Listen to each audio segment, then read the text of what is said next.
اٹھے آپ. اب سوچے جب فجر کے لیے آپ اٹھتے ہو نا, صرف بستر سے اٹھتے ہو, ہلتے ہو خالی نماز کے ارادے سے, تو ایک فرشتہ آپ کے لیے دعا کر رہا ہوتا ہے. اور جب اٹھ کے وضو کے لیے کھڑے ہوتے ہو تو 2 فرشتے آپ کی پہری داری کر رہے ہوتے ہیں. اور اس کے بعد وضو کرنے کے بعد 2 رکعت سنت ادا کرتے ہو, تو دنیا کے امیر ترین شخص وہ ہے جس نے فجر کی سنت ادا کر دی. کہتے سونے کا پہاڑ ہے. فجر کی سنت کیا ہے؟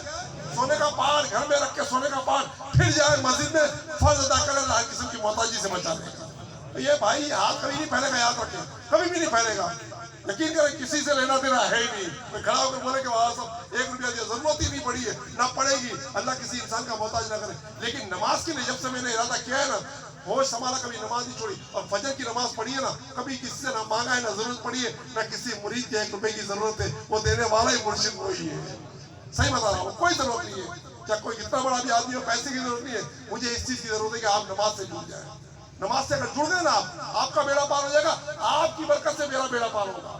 صحیح بتا رہا ہوں, کچھ بھی نہیں ہے, کچھ بھی نہیں ہے, صرف ایک نماز ہی ہے. اور درود شریف, کوشش کریں درود شریف اپنی زندگی میں. آپ دیکھتے ہیں ہر اتوار کو محفل ہوتی ہے نا, صرف ایک مقصد ہے اس کا, صرف یہی مقصد ہے کہ درود شریف پڑھنے سے اللہ دنیا میں اور آخرت میں عزت عطا فرماتا ہے.